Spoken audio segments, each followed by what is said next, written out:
안녕하세요. 저는 결혼한 지 1년이 조금 넘자마자 이혼을 한 30대 중반의 여성입니다. 인생은 한 치 앞을 알 수 없단 말이 있잖아요. 여기 계신 분들보단 어리지만 그래도 나름 겪어볼 일은 다 겪어보면서 살았다고 자부했고 지혜롭게 살아왔다고 생각했어요. 하지만 저와 전혀 상관이 없을 거라고 믿었던 일이 제게 일어나게 되더라고요. 가까운 예로는 저도 2년 만에 이혼 절차를 밟을 줄 몰랐던 것처럼 말이에요. 제 이야기라기엔 전 남편에 대해 아셔야 하기 때문에 그 이야기부터 시작하겠습니다. 편의상 남편이라고 칭하도록 할게요. 남편과 저는 지하철에서 만났어요. 다른 분들처럼 첫눈에 반했다거나 이런 만남이 아니었어요. 하루는 출근을 하던 아침이었습니다. 아시는 분들은 아실 거예요. 그때 저는 서울에 거주하고 있었는데 알다시피 서울은 교통이 매우 혼잡해요. 지하철도 다른 지역에 두세 개의 노선이 있지만 서울은 종류도 갖가지고 운행 방법도 갖가지거든요. 그렇게 지하철을 기다리고 있었습니다. 제 뒤에도 줄이 늘어섰고 바로 뒤에 남자가 한 분 서 있었어요. 그리고 그 사람이 제 남편이었습니다. 처음 제 뒤에 섰을 때 제가 좀 눈여겨보고 있었어요. 이세로 작게 신음소리 같은 그런 소리가 나서 당황하고 있었거든요. 이상한 소리가 아니라 고통스러운 느낌의 신음소리였어요. 그런데 세상엔 이상한 사람들이 워낙 많으니까 저는 좀 슬슬 피하면서 떨어지고 있었죠. 지하철이 곧 들어온다는 방송이 나왔고 그 소리가 나옴과 동시에 그 남자가 무너지듯 주저앉았어요. 아랫배를 움켜잡으며 거의 쓰러지듯 주저앉더라고요. 그러면서 끙끙거리기 시작하고 고통에 찬 신음을 내기 시작했습니다. 저는 너무 놀라서 무슨 일이냐고 물어봤는데 그 남자가 너무 아파서 그런지 제대로 된 대답도 못 하시더군요. 일단 남편을 바닥에 제대로 눕혔어요. 무슨 일이냐고 제가 건드렸을 때 남자의 손발이 정말 차가웠거든요. 학교에서 배운 대로 옆에 서 있었던 여성분을 특정 잡아 119에 신고를 하고 손발을 막 주물러 주었습니다. 10분도 채 지나지 않아 구급대원들이 도착했고 남자를 들것에 실어 나갔습니다. 진짜 제 바로 뒤에서 쓰러진 경우를 처음 봐서 심장이 쿵쿵 뛰더라고요. 10분 동안 어찌나 제가 그 남자를 열심히 주무른 것인지 곱게 한 화장도 다 무너졌더라고요. 구급대원이 보호자가 필요하다고 따라오실 수 있느냐고 물었고 그렇게 전 보호자 자격으로 함께 구급차에 몸을 실었습니다. 제가 다니고 있던 회사에는 아침마다 회의가 있는 곳이라서 아침 시간이 매우 중요했는데 마침 그날은 아주 드물게도 아침 회의가 없는 날이라서 아침에 출근을 조금 늦게 할 수 있었죠. 병원에 가는 동안에도 고통을 호소하길래 초면이었지만 병원에 다와가니 조금만 참으라고 그 사람을 달랬어요. 팀장님께 연락을 드려서 자초지종을 설명하고 조금 늦겠다고 말도 했죠. 병원에 도착해 검사를 해보더니 급성 맹장염이라고 하시더라고요. 응급수술을 해야 하는 상황이었습니다. 일단 응급수술 사인은 본인에게 의사가 받았고 저는 그때 바로 입원 수속을 도왔습니다. 일면식도 모르는 사람이었지만 저는 그렇게 끝까지 돕고자 했습니다. 남자는 고통 때문에 정신이 희미했던 것 같아요. 어찌되었든 바로 응급수술에 들어갔고 저도 출근을 더 미룰 수가 없어서 간호사분께서 연락처를 남겨달라고 하시기에 제 연락처만 남기고 출근했습니다. 그리고 그날 밤 모르는 번호로 전화가 한 통 왔어요. 발신인은 그 남자였죠.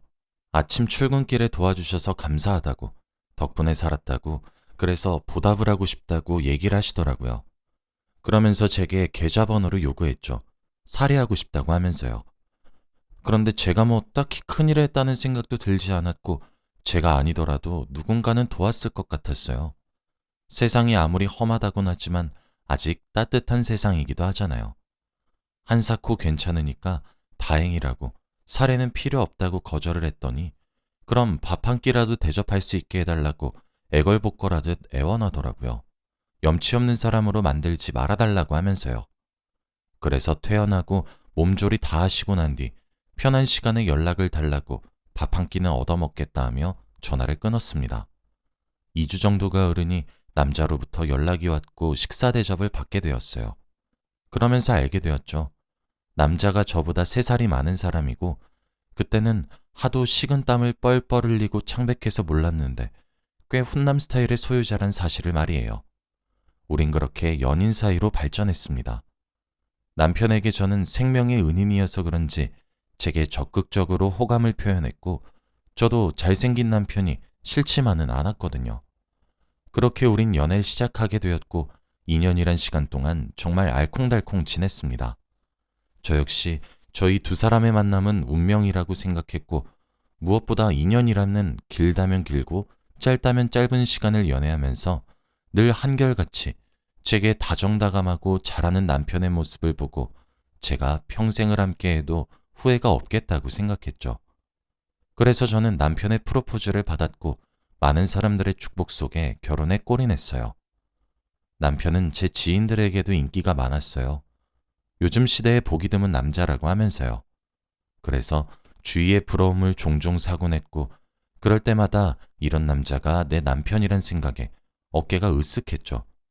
하지만 그런 모습들은 전부 겉으로 보이는 모습에 불과하다는 사실을 깨닫는데 얼마 걸리지 않았고 남편은 한결같이 제게 다정다감하고 잘하는 사람이 아니라 한결같이 이중적인 사람이란 사실 또한 저는 알게 되었습니다. 저는 성인이 된 이후부터 혼자 살기 시작했어요. 제 고향은 전라도인데 고등학교 시절 특히 공부를 잘했거든요. 저는 노력형 인재에 가까운 사람이었어요. 공부는 엉덩이 싸움이란 말이 있죠. 저는 누구보다 앉아있는 데에 자신이 있었고 자연스럽게 공부 시간이 많아졌죠. 대한민국에서 세 손가락 안에 드는 학교에 입학할 수 있었어요. 그래서 저는 20살과 동시에 독립을 해야만 했습니다. 연고도 없는 서울에서 혼자 살아가는 것은 이제 갓 성인이 된 여자아이에게 너무 외로운 일이었어요.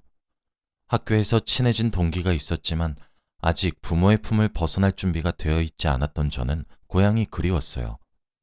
부모님이 차려준 따뜻한 밥이 그리웠고 제가 가장 친했던 고등학교 친구들이 그리웠죠. 뭔가 점점 메말라가는 듯한 느낌이었어요.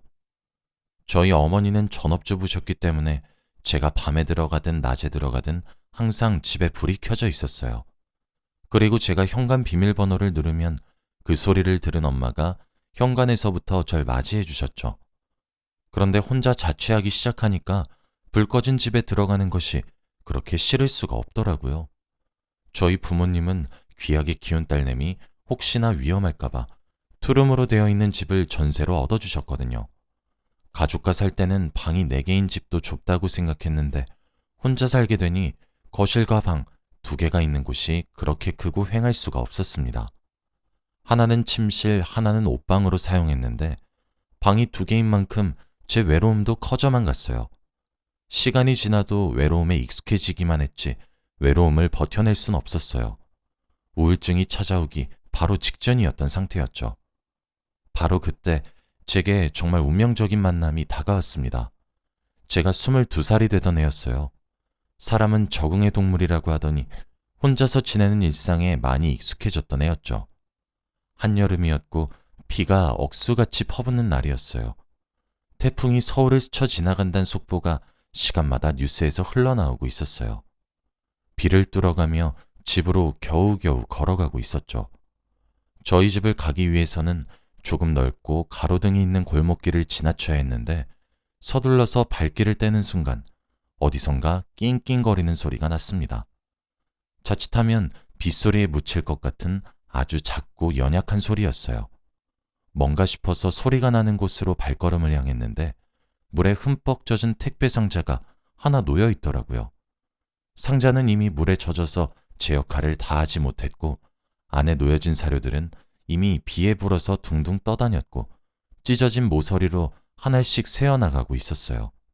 상자 안에는 정말 제 주먹보다 조금 큰 어린 강아지가 들어있었습니다. 저를 보며 도움을 기다렸다는 듯 낑낑거리며 제게 안겨오는데 눈물이 왈칵 나더라고요. 제일 못된 악마는 사람이 아닐까 했어요. 이렇게 작고 어린 강아지를 하다못해 태풍이 온다고 주의보가 1시간마다 휴대폰에 쏟아지는데 지금 이때 버렸어야 했나 얼굴도 모르는 사람이 원망스러웠어요. 그렇게 인간에게 버림을 받아놓고서도 절 보자 흠뻑 젖은 꼴로 손에 안겨오는데 어찌나 가슴이 아프던지. 저는 더 이상 고민하지 않았고 품에 넣어 빠르게 집으로 향했습니다. 강아지는 이미 차갑다 느낄 정도로 온도가 낮았고 기력이 없었어요. 솔직히 언제 죽어도 이상하지 않은 그런 상태였죠. 저는 따뜻한 물로 강아지를 씻기고 화장실에서 바로 털을 말렸어요. 드라이기 소리가 무서울 법도 한데 눈 하나 깜빡하지 않고 제 손길을 받아들이더라고요. 하긴 빗소리와 천둥 번개가 더 무서웠겠죠.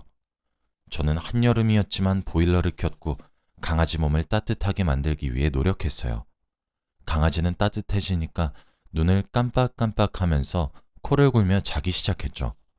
사실 옆에 제가 없으니까 불안해하는 듯 했어요. 제 뒤를 졸졸 쫓아오더라고요.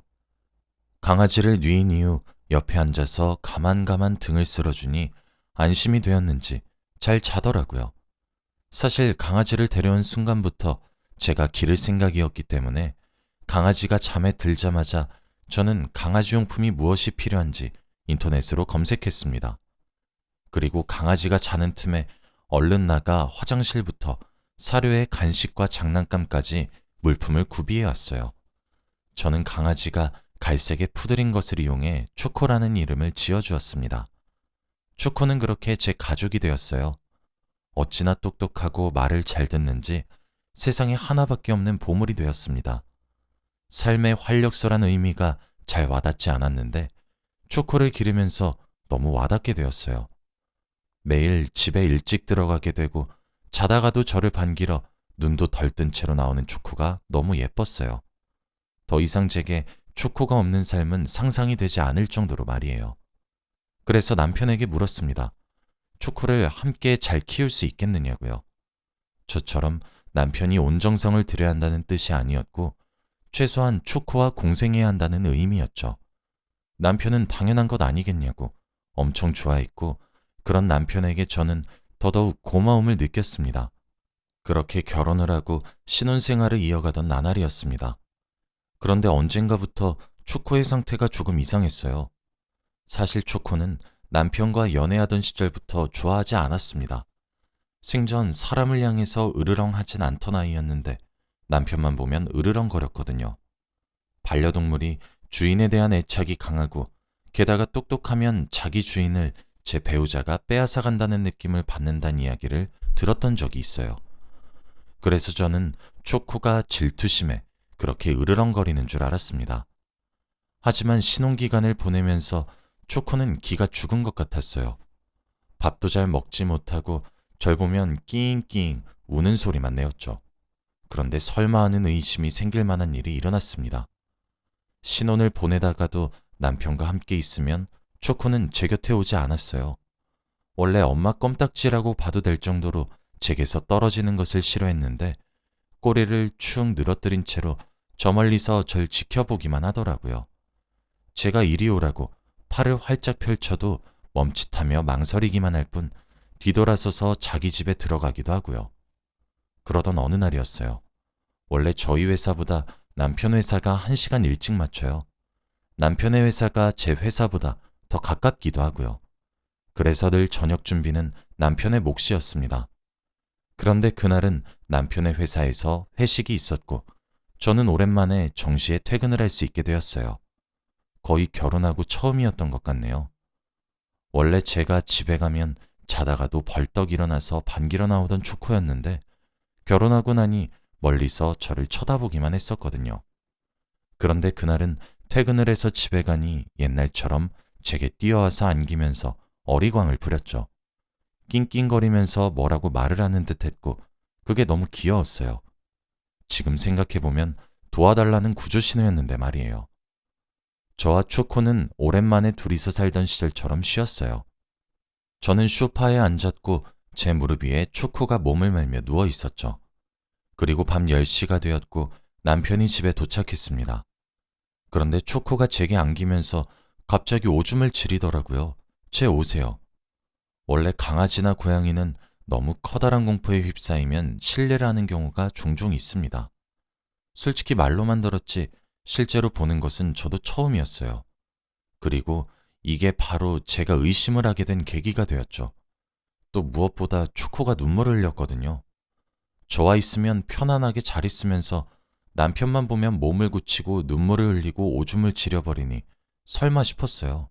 진짜 설마 했어요. 남편은 그걸 보고 동물병원에 데려가겠다고 너무 큰 걱정 말라고 절 위로했는데 쎄한 느낌이 드는 걸 차마 무시할 수가 없더라고요. 저는 바로 다음날 퇴근길에 녹음기를 하나 구매했어요. 그리고 그 다음날 출근할 적에 소파 사이에 녹음기를 켜서 몰래 숨겨놓고 출근했죠. 그리고 그 안에는 정말 믿기 힘든 진실들이 녹음되어 있더군요. 퇴근을 하자마자 녹음기를 회수했어요. 그날도 남편은 어김없이 제 퇴근을 맞이해 주었고 맛있는 저녁을 차려서 저를 환영했죠. 그리고 초코는 멀리서 저를 지켜봤어요. 그리고 저는 씻겠다고 얘기를 한 후 녹음기를 들고 화장실에 갔어요. 이어폰을 끼고 녹음된 파일을 들었습니다. 녹음기에 저장된 파일은 남편의 성난 음성과 함께 커다란 타격음들로 이루어져 있었고 초코의 비명소리 또한 함께 녹음이 되어 있었습니다. 남편은 초코에게 화풀이를 빙자한 학대를 하고 있었거든요. 그때가 결혼한 지 아마 7개월 정도가 되었던 순간이었습니다. 초코가 으르렁거리고 깨갱거리는 소리와 정말 퍽 하는 타격음들이 담겨 있었고 철장에 초코를 넣고 가둔 뒤 흔들기도 하고 발로 차기도 하는 쇠와 쇠가 부딪히는 소리들도 있었어요. 10분도 채 듣지 않았는데도 불구하고 더는 들을 수가 없더군요. 남편은 초코에게 그런 말도 했어요. 내가 마누라 비위 맞추는 것도 거지 같아 죽겠는데 한낱 개 비위도 맞춰야 돼? 시끄럽다고 했잖아. 좀 닥쳐. 꼭 지주인 닮아가지고 더럽게 떽떽거리네. 개 같은 년. 저는 저녁 먹은 것들을 바로 개워내야만 했습니다. 제가 그렇게 개워내는 소리를 듣고 남편은 놀라서 잠긴 화장실 문을 두들기며 여보, 무슨 일이야? 괜찮아? 라고 하는데 진짜 어찌나 가증스럽고 역겹던지 저는 일단 괜찮다고 말을 했고 최대한 진정하려고 노력했습니다. 그리고 이혼을 결심했어요. 제 자식 같은 초코를 괴롭혀서만은 아니었습니다. 말 못하는 짐승이라 초코를 저렇게 괴롭히는 것도 물론 커다란 충격이었지만 저딴 이중인격자 사이코패스 같은 놈한테 제 아이를 맡길 수도 없었고 더는 그 가식적이고 거짓된 모습에 속고 싶지 않았거든요. 저는 화장실에서 물소리를 켜놓고 최대한 빠르게 강아지 호텔을 알아봤습니다. 호텔을 찾는 내내 초코가 그동안 혼자 견뎌왔던 고통의 시간만 생각하면 눈물이 핑 돌았고 너무너무 미안했어요. 그동안 제게 와서 낑낑거리고 멍멍하면서 표현했던 게 사실은 다 구조의 시그널이었단 사실에 제 억장이 무너져 내리는 것만 같았습니다. 다음날 회사에 연차를 썼고 초코를 강아지 호텔에 맡기기로 했습니다. 일단 남편으로부터의 분리가 최우선이라 생각했어요. 저는 초코를 호텔에 맡긴 후 변호사를 찾았습니다.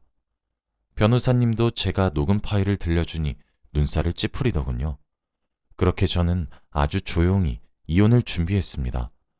퇴근하고 집에 오자마자 초코부터 찾는 남편 놈을 보니 기가 막히더군요. 제 자식과도 같은 아이에게 폭력을 휘두르는 것조차 그걸 못 알아차린 제가 얼마나 스스로 미웠는데 그런데 제 앞에서는 초코를 저보다 끔찍히 여기니 도저히 알 도리가 없긴 했죠. 다행히 이혼 소송에서 강아지를 학대한 정황이 이혼 사유로 받아들여지게 되었습니다. 저는 남편에게 어떠한 언질도 주지 않았기 때문에 남편에겐 갑작스러운 일이었죠. 저는 이혼 준비를 함과 동시에 집도 나가버렸습니다. 저딴 이중인격자와 더는 살을 맞대고 살 자신이 없었거든요. 그렇게 저는 결혼을 한 지 1년도 되지 않아 이혼을 결심했고 해가 바뀌고 난 뒤에 바로 이혼에 성공했죠. 남편은 회사까지 찾아와서 제게 울고불고 빌면서 매달렸지만 용서할 수가 없었습니다. 그렇게 저와 초코에게 평화가 찾아왔고 안정된 나날을 보내고 있어요. 제 이야기를 하게 된 이유는 제가 겪은 걸 들으신 분들이 결혼에 항상 신중하셨으면 하기 때문입니다. 저는 남편의 다정다감함에 정말 감사했는데 말 못하는 짐승이라고 제 자식과도 같은 초코에게 그런 폭력을 휘두른 것만 생각하면 이가 갈리고 있습니다. 초코에게도 많이 미안하고요. 초코는 이제 이혼한 지 1년 정도 지나니 많이 안정되었고 요샌 저와 함께 평화롭게 지내고 있습니다. 여기까지가 제 이야기였습니다. 긴 이야기 들어주셔서 감사합니다. 행복하세요.